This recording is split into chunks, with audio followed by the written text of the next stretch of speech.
Bagi negara kepulauan yang hanya memiliki 2 musim seperti Indonesia, ekosistem di dalamnya menyediakan tempat hidup bagi banyak organisme. Bahkan, Indonesia adalah negara ketiga dengan hutan hujan terbesar, menyokong kehidupan bagi banyak burung, mamalia, serta serangga. Dari sekian banyaknya serangga, ada beberapa yang telah hidup berdampingan dengan manusia dan telah menjadi serangga kosmopolitan.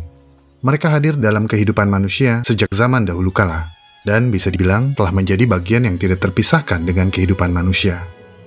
Tidak ada binatang di bumi yang menyentuh kehidupan manusia lebih banyak daripada serangga ini. Serangga yang akan menjadi subjek video ini adalah serangga yang paling banyak hidup di daerah tropis yang lembab dan panas. Tapi dimanapun kamu berada, hampir bisa dipastikan kamu pernah dihisap darahnya oleh mereka. Bahkan banyak manusia yang telah menjadi korban, karena gigitan mereka seringkali disertai penyebaran penyakit yang mematikan. Perilaku menghisap darah dan penyebaran penyakit dari serangga ini membawa nama buruk bagi seluruh kerabat mereka. Segala upaya akan dikerahkan untuk membasmi mereka. Mereka digeprek, disetrum, bahkan diasap. Kehadiran mereka sangat tidak diinginkan. Padahal, tidak semua menghisap darah. Beberapa malah merupakan polinator, membantu penyerbukan tumbuhan. Tapi bunyi nging dari kepakan sayap mereka sudah terlanjur membuat kita khawatir. Dalam video kali ini, kita akan sama-sama membahas tentang nyamuk.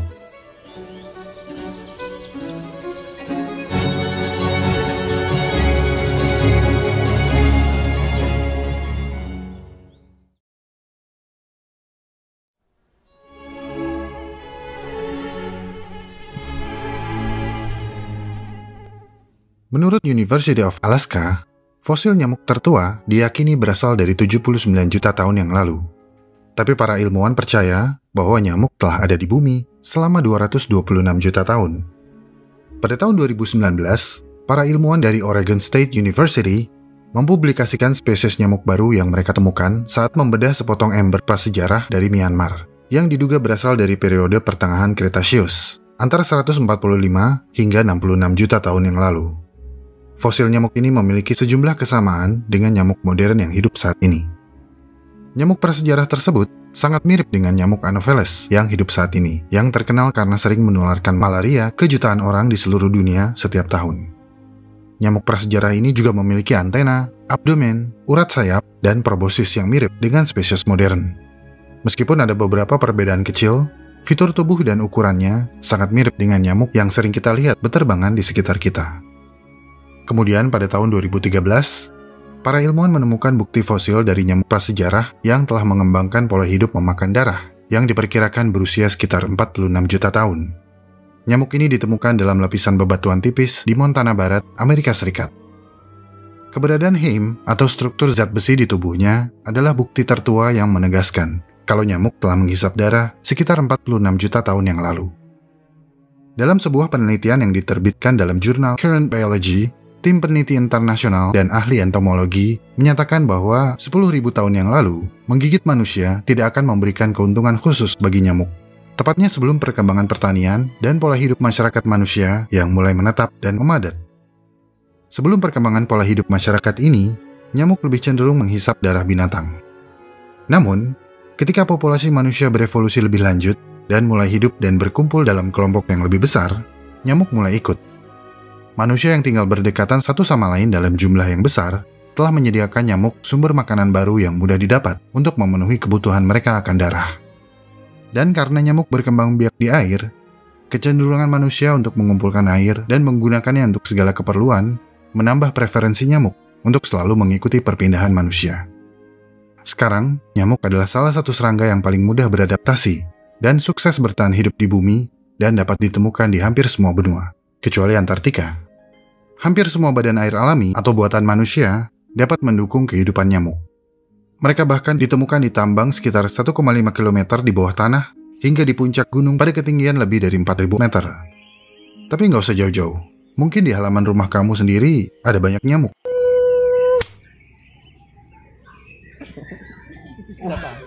Talent niya po ang pagpatay ng lamok. Talent niya ang pagtawag at pagpatay ng lamok. Ilapit mo yung mga. Ayan, dami! Wow, napakadami, my God. Ilapit mo.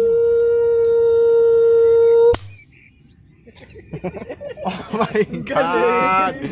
Nyamuk adalah kelompok serangga yang termasuk ke dalam ordo Diptera, ordo yang sama dengan lalat.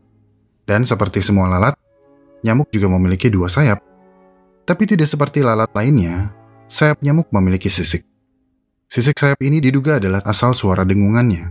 Sayap yang dikepakkan sekitar 100 hingga 600 kali per detik. Ada lebih dari 3.500 spesies nyamuk yang berbeda di seluruh dunia. Dan mungkin kamu kenal beberapa di antaranya, seperti Aedes, Culex, dan Anopheles. Nama-nama ilmiah yang diberikan sepertinya sangat menggambarkan sifat mereka. Anopheles dalam bahasa Yunani berarti menyakitkan atau merugikan. Cocok ya? Mereka memang menyakitkan dan merugikan.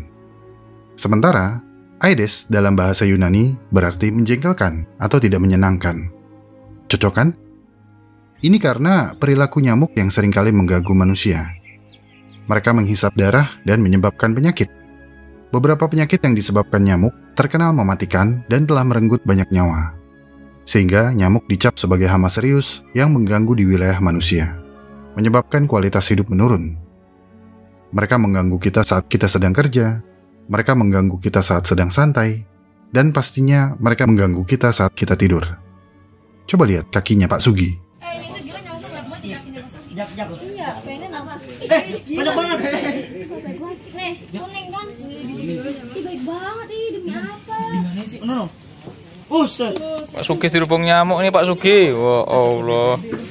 Wah Allah dirubung nyamuk Pak Sugi. Kita sudah sangat familiar dengan penyakit DBD, Zika, dan Chikungunya yang disebarkan oleh nyamuk. Sehingga muncul gerakan PSN 3M+, yaitu gerakan pemberantasan sarang nyamuk dengan melakukan 3M+. 3M+ kalau nggak salah menutup, menguras, dan menyingkirkan atau mendaur ulang. Plusnya adalah mencegah gigitan dan perkembangbiakan nyamuk. Tapi bukannya mencegah gigitan dan perkembangbiakan udah ada di 3M ya? Bingung saya. Anyway, meskipun ngeri melihat rekor buruk nyamuk, tidak semua nyamuk menimbulkan masalah bagi manusia. Karena dari 3.500 spesies yang sudah diketahui, hanya sekitar 100 yang gemar menghisap darah. Itu pun hanya betinanya aja. Karena semua nyamuk jantan adalah pecinta manis. Mereka menghisap nektar untuk bertahan hidup. Tapi bicara hisap-menghisap, bagaimana cara kerja mulut nyamuk?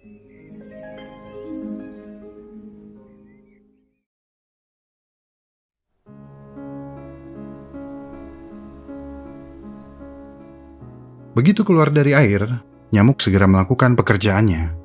Kebanyakan dari mereka otomatis lolos kualifikasi untuk menjalankan pekerjaannya, tanpa harus punya pengalaman, tanpa penahanan ijazah, tanpa harus dijudesin senior.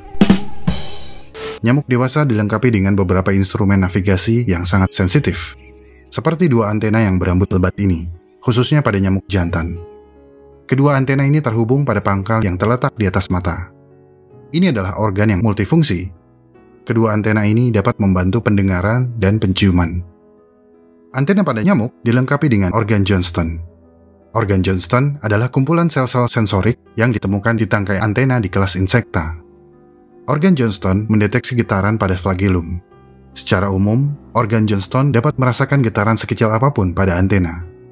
Saking sensitifnya, nyamuk dapat merasakan perubahan kecil pada aliran udara di sekitar tubuh mereka ketika mereka mendekati sebuah objek. Antena ini memungkinkan mereka terbang dalam kegelapan tanpa menabrak. Kepakan sayap nyamuk juga berbeda dari kebanyakan serangga. Jika kebanyakan serangga melakukan kepakan atas bawah atau depan belakang secara penuh, kepakan sayap nyamuk lebih dinamis. Mereka mengepakkan sayapnya dengan gerakan meliuk yang pendek, tapi dalam liukan tertentu yang mampu menciptakan vortex, seperti kantung pusaran udara. Vortex ini akan membantu nyamuk dalam penerbangannya. Begitu bisa terbang, nyamuk dewasa yang baru keluar dari pupa harus segera mencari makan. Beberapa dari kamu pasti langsung terpikir tentang darah, ya kan? Tapi santai, untuk makanan sehari-hari, nyamuk memakan gula, umumnya dari nektar bunga. Ini berarti mereka adalah serangga penyerbuk. Bahkan, ada beberapa bunga yang sebagian besar diserbuki secara eksklusif oleh nyamuk, seperti anggrek Platanthera obtusata. Pejantan dari semua spesies hanya akan memakan gula sepanjang hidup mereka. Sementara, beberapa nyamuk betina dari beberapa spesies hanya akan memakan darah ketika mereka siap bertelur. Tapi ada beberapa spesies yang sama sekali tidak memakan darah sepanjang hidupnya, seperti Toxorynchitis alias nyamuk gajah. Ini adalah nyamuk yang sempurna. Larva mereka memakan larva nyamuk lain. Nyamuk dewasanya membantu menyerbuki bunga dan tidak menghisap darah. Sementara, nyamuk yang menghisap darah manusia memiliki banyak cara untuk menemukan kita. Ketika kita menghembuskan nafas, kita menciptakan kepulan karbon dioksida yang tidak terlihat. Tapi nyamuk dapat mendeteksi ini dengan antena mereka dan menjadi sangat peka, lalu mencoba melacak ke sumbernya. Ketika mereka sudah cukup dekat, mereka akan menggunakan mata menjemuknya untuk mengunci target, mencari warna gelap dengan perbedaan kontras yang tinggi. Ketika mereka semakin mendekat, mereka dapat merasakan panas tubuh dan bau keringat, serta bau lain yang dihasilkan oleh bakteri di kulit kita. Beberapa spesies seperti Anopheles gambiae punya fetish yang agak lain. Mereka sangat tertarik dengan bau kaki kita. Jadi, meskipun kamu menahan napas di kegelapan, mereka akan tetap menemukan kamu. Seperti Pak Sugi barusan. Terkadang, ketika nyamuk hinggap dengan kecepatan tinggi, mereka akan menggunakan kakinya sebagai shock absorber agar tidak memantul. Bahkan menggunakan mulutnya untuk membantu. Karena mulut nyamuk bukan mulut biasa. Cakep. Ini kan bukan pantun. Wow. Secara kasat mata, mulut mereka terlihat seperti jarum suntik mikroskopis. Tapi sesungguhnya, mulut mereka lebih rumit dari itu. Labium atau selubung yang membungkus mulut mereka memiliki celah di bagian depan yang akan terbuka ketika mereka siap menghisap darah. Di ujung labium ada dua organ sensorik yang disebut labella, yang berfungsi untuk menemukan pembuluh darah. Saat bagian mulut dimasukkan, labella tetap berada di permukaan kulit, terbelah dan menekuk, menampilkan organ lain yang mirip jarum. Tapi jarum ini sebenarnya adalah 6 struktur yang berbeda, yang tergabung menjadi satu. Dua organ yang berbentuk seperti gergaji akan menembus kulit. Dua organ menahan kulit agar tetap terbuka. Dua organ terakhir adalah organ utamanya, yang memiliki peran masing-masing. Satu adalah pembius, dan satunya adalah penghisap. Pembius memompa air liur yang mengandung anestesi dan antikoagulan.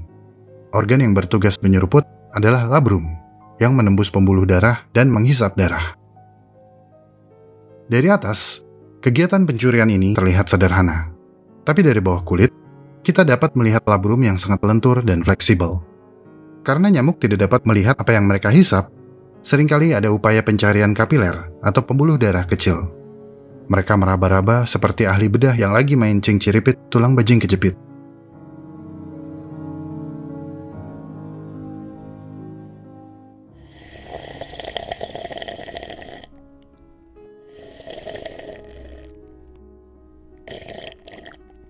Tak jarang mereka melakukan kesalahan. Jika ini terjadi, kapiler akan hancur berantakan.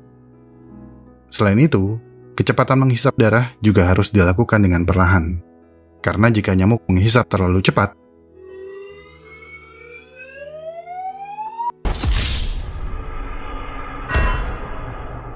ketika sibuk menghisap darah, risiko nyamuk terdeteksi akan meningkat.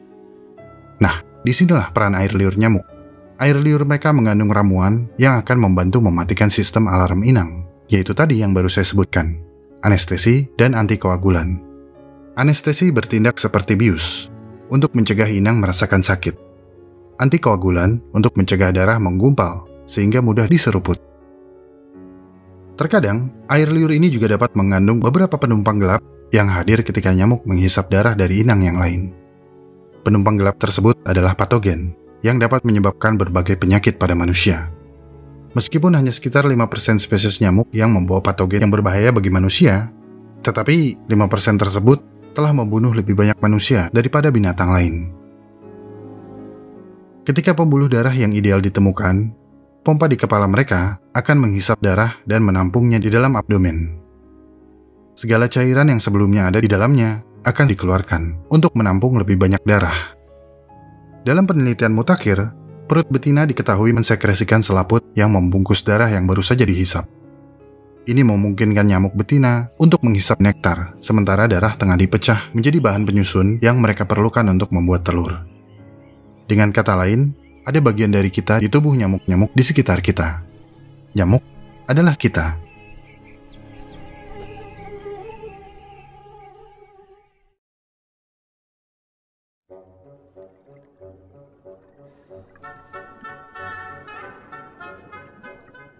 Ini adalah susunan telur nyamuk Culex yang mengambang di air.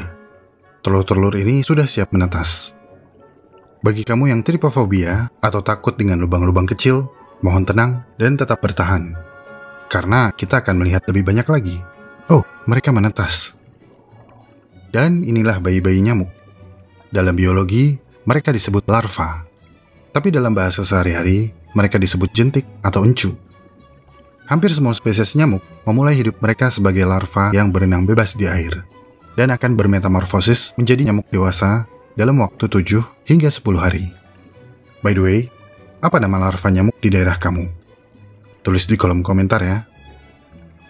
Begitu menetas, larva-larva ini harus segera menemukan permukaan air untuk menghirup udara. Akan tetapi, mereka tidak melakukannya dengan hidung atau mulut mereka. Larva nyamuk bernafas melalui pintu belakang mereka yang bercabang. Di sini, tepat di atas lubang keluar ada organ yang disebut sifon. Ukurannya berbeda tergantung spesiesnya. Beberapa memiliki sifon yang pendek, beberapa memiliki sifon yang panjang, seperti tiang bom kar. Ketika larva menyelam, 5 kelopak kecil pada ujung sifon akan menutup, mencegah air masuk. Kelopak ini akan otomatis terbuka ketika ujung sifon menempel di permukaan air. Begitulah cara mereka bernapas. Udara yang dihirup sifon akan masuk ke serangkaian tabung yang menyalurkan oksigen ke seluruh bagian tubuh. Tapi tidak semua spesies memiliki sifon di ujung abdomennya. Banyak spesies dari genus Anopheles memiliki spirakel atau lubang pernapasan di salah satu atau beberapa segmen abdomennya. Untuk bernapas, larva dari genus Anopheles akan berbaring sejajar dengan permukaan air.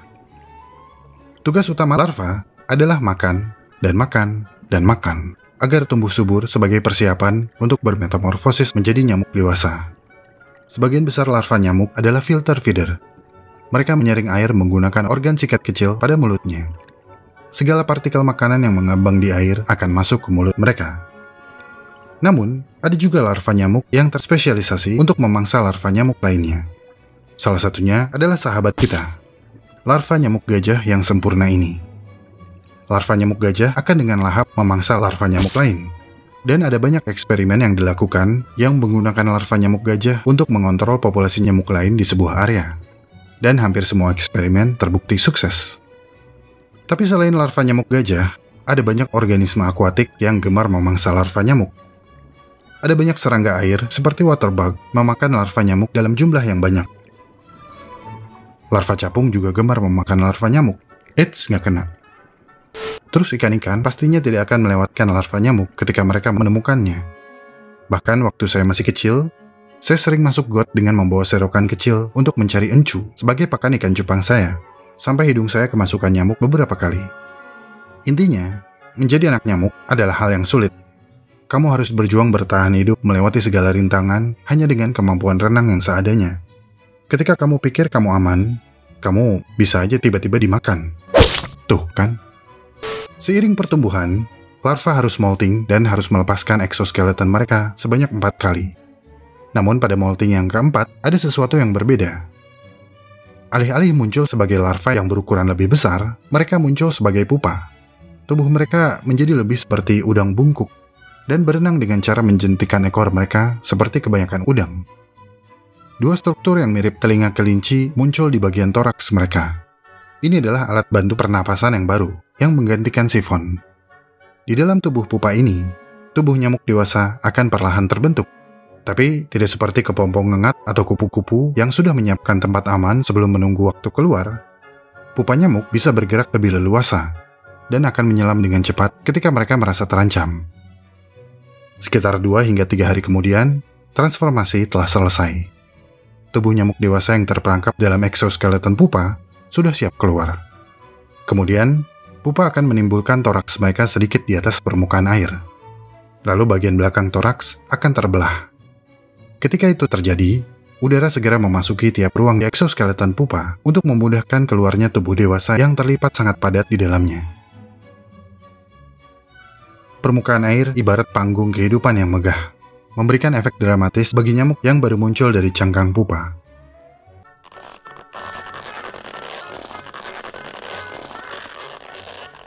Sementara, nyamuk gajah agak lain. Mereka muncul seperti tergesa-gesa, seperti saat kamu unboxing kasur yang divakum di dalam box. Apapun spesiesnya, bagaimanapun cara mereka keluar, ini adalah transformasi yang sangat luar biasa. Maksud saya, beberapa hari yang lalu, nyamuk-nyamuk ini adalah larva ugat-ugat yang buruk rupa. Seandainya manusia seperti nyamuk, masa puber akan terasa lebih baik. Nggak pakai jerawatan, nggak pakai suara pecah, cukup buka resleting di belakang, tarik kulit, lalu tubuh baru manusia dewasa akan muncul lengkap dengan rambut ekstranya.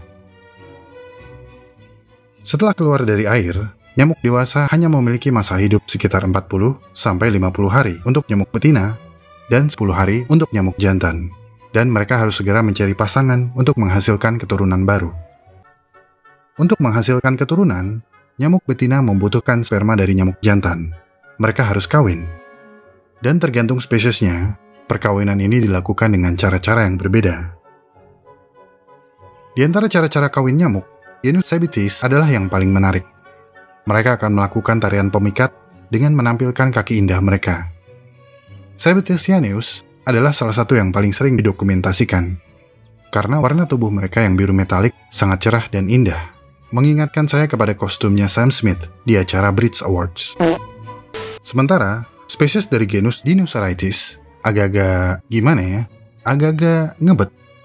Nyamuk jantan seakan gak tahan untuk kawin dan akan menunggu di permukaan air di mana pupa siap terbelah. Tak jarang, mereka akan bertarung dengan pejantan lain untuk memperebutkan betina. Tapi, di mana betina yang diperebutkan? Ya, belum muncul. Nyamuk Dinocerathes jantan menunggu nyamuk betina yang akan muncul di atas pupa yang terbelah. Mereka nggak akan tahu yang akan keluar dari pupa adalah nyamuk jantan atau betina. Tapi jika yang keluar dari cangkang pupa adalah nyamuk betina, betina tersebut akan langsung dikawini, bahkan sebelum ia bisa terbang. Sementara pada spesies lain, seperti Aedes aegypti, betina akan mengepakkan sayapnya pada frekuensi tertentu sebagai sinyal pernyataan kesiapan kawin. Saking kuatnya sinyal tersebut, kita dapat memainkan nada kepakan sayap betina dari earbud, dan nyamuk jantan akan datang dan mencoba mengawini earbud tersebut. Tapi baik earbud ataupun nyamuk jantan akan sama-sama kecewa. Nyamuk jantan kecewa karena ketipu, earbud apalagi. Udah setiap hari dipaksa masuk ke telinga kamu yang berminyak, setiap hari dipaksa memutar podcast cryptocurrency, sekarang malah mau dikawini nyamuk. Anyway, ketika pejantan mendekati betina, keduanya akan menyesuaikan kepakan sayap mereka menyatu dalam harmoni. Tapi ini tidak selalu berujung kesuksesan. Jika betina tidak menyukai apa yang ia dengar, betina punya banyak cara untuk memberitahu pejantan agar segera berhenti mengejarnya. Dan berbeda dengan manusia, nyamuk Aedes aegypti jantan mampu membaca kode penolakan dari betina dan segera mencari betina lain yang siap kawin.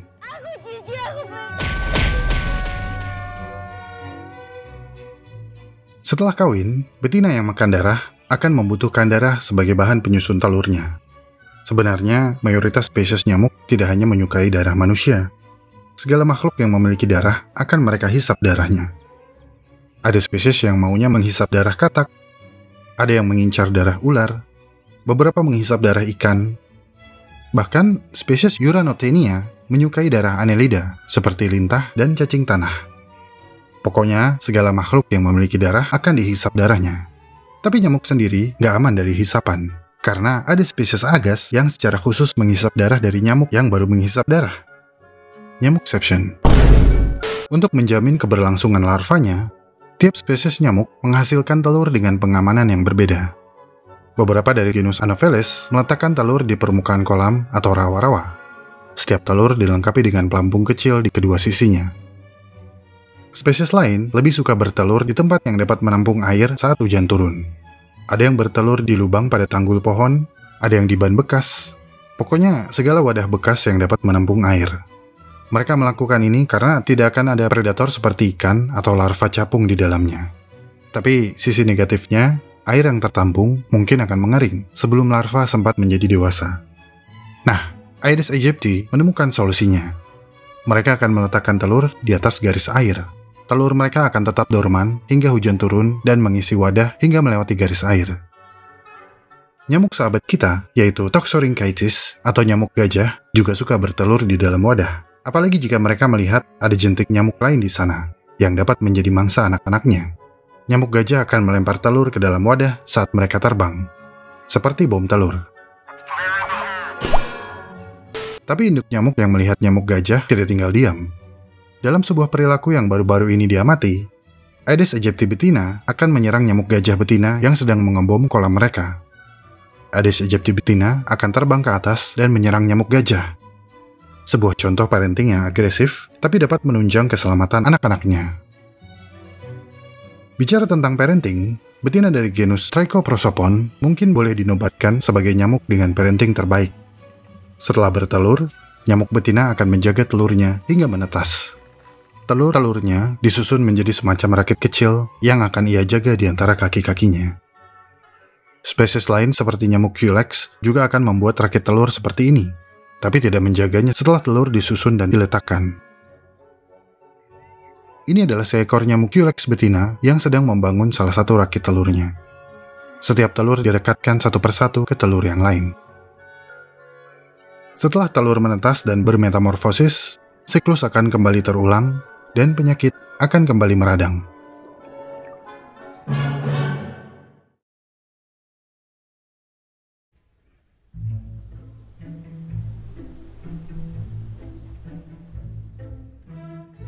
Mungkin banyak yang belum sadar kalau nyamuk memiliki peran dalam sejarah manusia. Nyamuk adalah predator manusia yang paling mematikan. Hingga saat ini, virus dan parasit yang mereka bawa masih membunuh ratusan ribu orang setiap tahunnya. Dalam sejarah umat manusia, nyamuk telah berperan menentukan nasib sebuah bangsa. Nyamuk diyakini telah membunuh Alexander the Great atau Alexander Agung, membantu Amerika Serikat memenangkan kemerdekaan dari Inggris ketika Perang Revolusi. Bahkan ada teori konspirasi kalau Napoleon menggunakan nyamuk sebagai senjata biologis.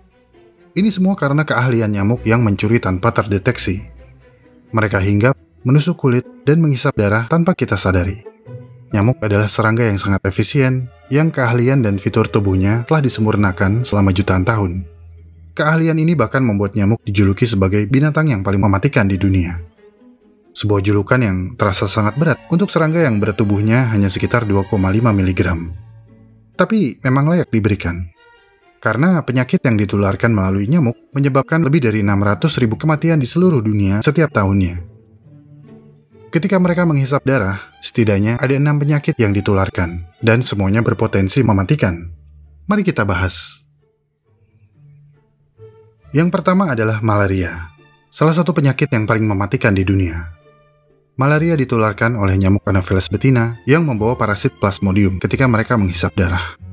Gejala umum malaria adalah demam, sakit kepala, dan menggigil, yang akan dirasakan 10 hingga 15 hari setelah nyamuk menghisap darah. Meskipun tidak semua malaria berakibat fatal, lebih dari 240 juta kasus malaria didiagnosis setiap tahun di seluruh dunia, dan merenggut 619.000 jiwa pada tahun 2021. Beberapa pengobatan hingga vaksin multidosis untuk malaria telah tersedia. Tapi parasit dapat dengan cepat beradaptasi terhadap senyawa anti malaria ini dan menghasilkan strain parasit yang baru, yang lebih kebal. Kedua ada West Nile atau Nil Barat. West Nile adalah penyakit yang disebabkan oleh West Nile virus atau WNV. Manusia yang terinfeksi WNV akan merasakan gejala demam yang disertai sakit kepala, pegal-pegal, nyeri otot, mual dan muntah, diare, atau ruam. Kasus WNV pertama kali terjadi di Uganda, lalu menyebar cepat ke Israel, Amerika Serikat, Tunisia, Mesir, Amerika Latin, Australia, dan Eropa serta Asia Barat. Sekitar 70-80% yang terinfeksi WNV tidak memperlihatkan gejala apapun. Tapi justru ini yang lebih berbahaya. Karena ketika akhirnya diketahui, penyakit sudah terlalu parah dan tidak bisa diobati.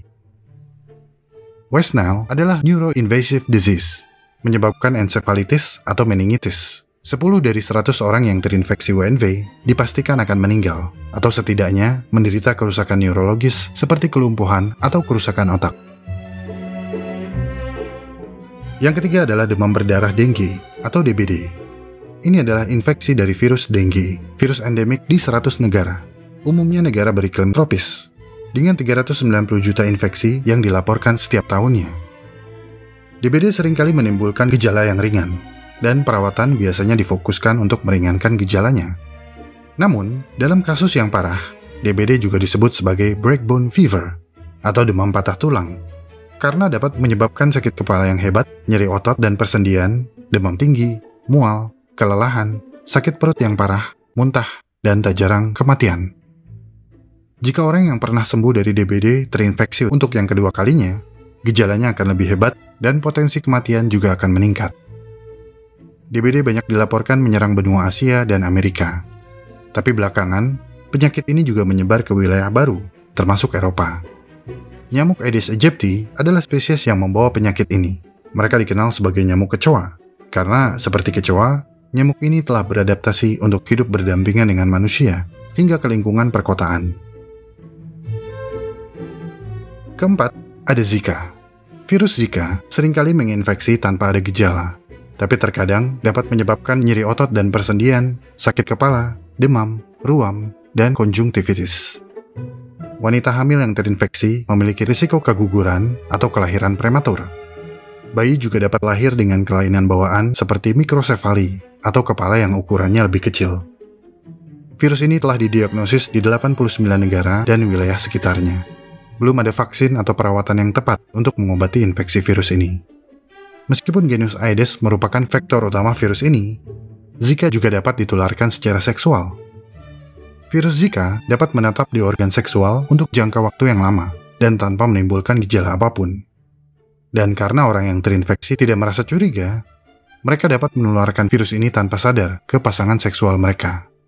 Mereka yang didiagnosis terinfeksi virus Zika harus menahan diri dari aktivitas seksual hingga 6 bulan setelah infeksi untuk menghindari penularan virus ke pasangan. Secara global, jumlah kasus infeksi virus Zika tercatat mengalami penurunan. Kelima, yellow fever, alias demam kuning. Spesies nyamuk Aedes dan Haemococcus adalah vektor utama arbovirus. Gigitan dari betina yang terinfeksi dapat menyebabkan gejala seperti sakit kepala, demam, nyeri otot, dan mual. Penyakit ini disebut demam kuning karena infeksinya dapat menyebabkan kulit, kuku, dan bagian putih mata menjadi kuning. Kalau gigi enggak ya, itu karena kamu jarang gosok gigi aja. Jangan bercanda dulu. Ini lagi serius. Demam kuning terkenal sulit didiagnosis karena sering memiliki gejala yang mirip dengan penyakit lain, seperti malaria, leptospirosis, dan hepatitis. Selain itu, gejala demam kuning seringkali ringan dan hilang dalam beberapa hari. Tapi untungnya, vaksin yang efektif dan obat untuk menangani demam kuning sudah tersedia. Last but not least, kita punya cikungunya. Sebelum tahun 2013, penyakit ini termasuk jarang dan hanya muncul di Afrika, Asia, Eropa, dan Kepulauan Pasifik. Tapi sekarang, cikungunya telah diidentifikasi di 110 negara, dan ada lebih dari 2 juta kasus yang dilaporkan di seluruh dunia sejak 2005. Cikungunya disebabkan oleh infeksi virus cikungunya dalam famili Togaviridae. Vektor utama cikungunya adalah Aedes albopictus atau nyamuk harimau Asia. Ini adalah spesies yang sangat agresif dan telah memperluas jangkauan geografisnya selama 30 tahun terakhir, membawa serta virus cikungunya kemanapun mereka pergi. Aedes aegypti, yang juga merupakan kerabat dekat nyamuk harimau Asia, juga dapat menjadi vektor virus cikungunya.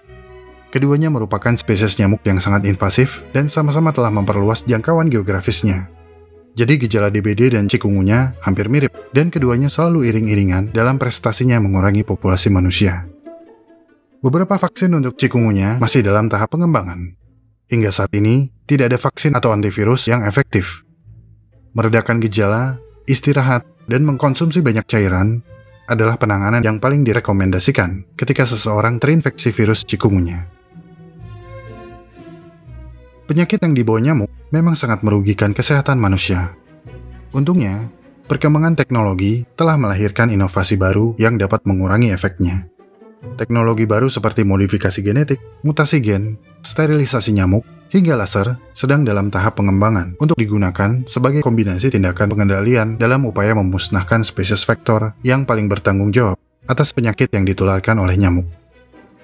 Tapi selagi kita menunggu keberhasilan perkembangan teknologi, sangat dianjurkan rajin bersih-bersih. Karena jika kamu malas bersih-bersih, nyamuk akan bikin kamu mengamuk. Alexa, play Nyamuk Nakal by Enno Lerian.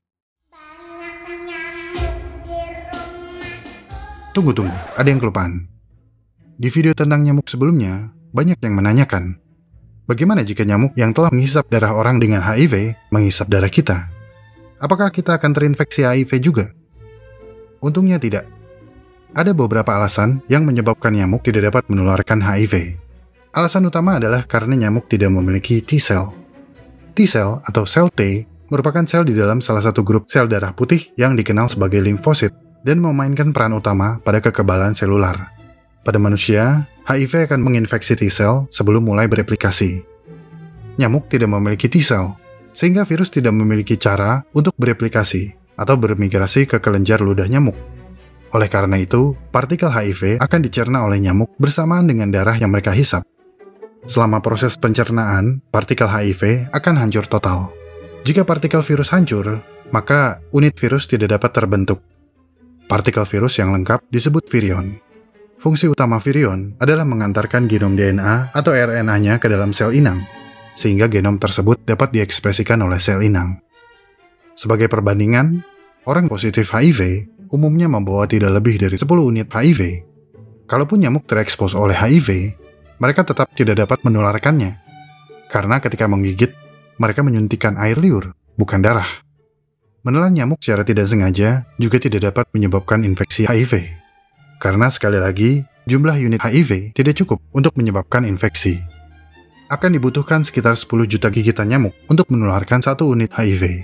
Itu pun harus dilakukan dalam periode yang singkat, yaitu ketika HIV masih aktif di tubuh nyamuk. Coba hitung, apakah ini 10 juta? Kalau belum, ya nggak usah khawatir. 1, 2, 3. Guys, mantap guys.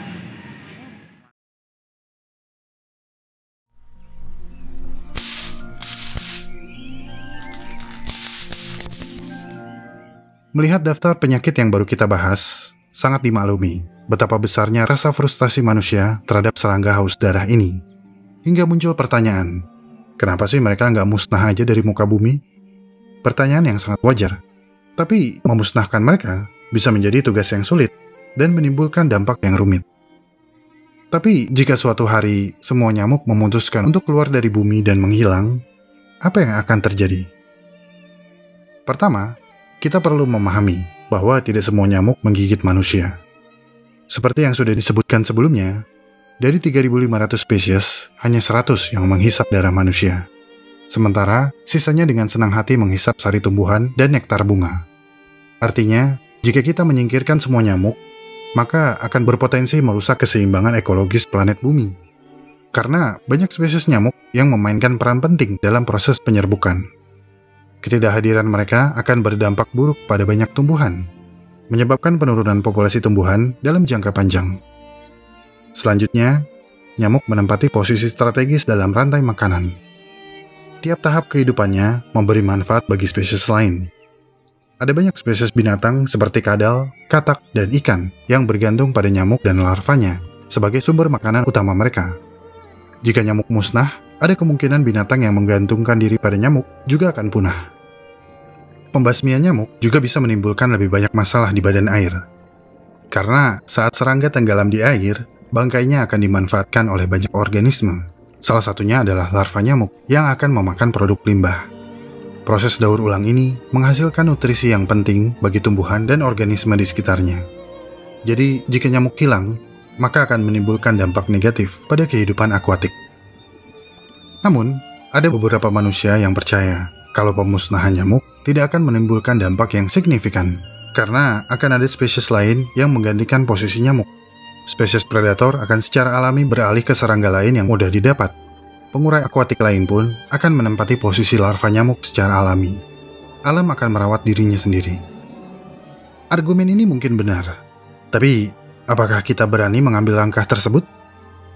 Mungkin beberapa dari teman-teman masih ingat bagaimana bangsa Cina pernah dilanda kelaparan yang hebat karena secara brutal membasmi 4 binatang yang mereka anggap hama bagi manusia. Atau wabah bubonik yang merenggut banyak jiwa karena kebencian seorang pemimpin terhadap kucing yang menganggap kucing adalah alat penyihir dan membantai semua kucing di Eropa. Apakah kita berani mengambil langkah yang sama? Jadi kesimpulannya, daripada berfokus pada pemberantasan seluruh spesies nyamuk, akan lebih baik jika kita mencurahkan energi kita untuk mempelajari dan memodifikasi kode genetik dari spesies tertentu yang bertanggung jawab atas semua penyakit dan kematian. Untungnya, upaya ini telah dilakukan. Tim ilmuwan di California telah menyelipkan gen yang telah dimodifikasi pada nyamuk Anopheles, spesies yang bertanggung jawab menyebarkan malaria. Gen yang dimodifikasi ini menyebabkan nyamuk imun dan secara alami membunuh parasit Plasmodium yang mencoba hidup di dalam tubuh mereka sebelum mereka menularkannya ke manusia. Atau gunakan kontrol populasi nyamuk alami yang selama ini telah banyak digunakan di beberapa wilayah dengan bantuan sahabat kita, nyamuk gajah, yang larvanya akan memangsa populasi larva nyamuk lain dengan efektif. Memang menjengkelkan nyamuk-nyamuk ini, tapi mau gimana? Mereka hadir untuk tujuan yang lebih besar daripada sekedar mengganggu tidur kita.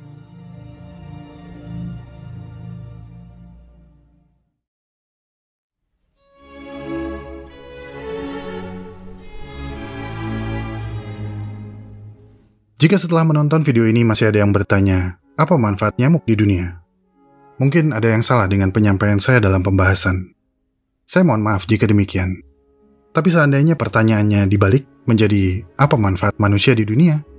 Mungkin kita nggak bisa menjawab dengan jawaban yang simpel. Bahkan setelah merenung sambil ngopi di teras rumah ketika hujan. Mungkin kalau nyamuk bisa ngomong, mereka akan bilang, lihatlah betapa banyak manusia yang kaya raya dengan membunuh kami, dengan menciptakan insektisida. Lihatlah betapa kelalaian manusia dapat memberikan tempat berkembang biak yang banyak bagi kami. Selama kamu tidak peduli, selama itu pula kami akan bersemi. Globalisasi membantu menyebarkan generasi penyakit baru yang ditularkan oleh nyamuk yang dulunya hanya terbatas di daerah tropis. Sementara itu, perubahan iklim global telah memperluas jangkauan nyamuk dan penyakit yang mereka bawa. Satu studi baru-baru ini memperkirakan bahwa dalam 50 tahun ke depan, lebih dari setengah populasi manusia di seluruh dunia dapat terpapar infeksi yang ditularkan oleh nyamuk. Namun ironisnya, masih sedikit yang mau peduli. Sehingga sedikit pula yang kita ketahui tentang mereka. Di kehidupan yang bermandikan insektisida, di perumahan yang didirikan di atas gusuran rawa-rawa, manusia telah terbiasa dengan kemewahan dan tidak terlalu memikirkan nyamuk serta risiko yang mereka bawa. Harapan dan ketergantungan kita pada teknologi seakan menjauhkan kita dari alam. Tapi sepanjang sejarah hidup umat manusia, nyamuk telah membuktikan tidak semudah itu kita melupakan peran alam.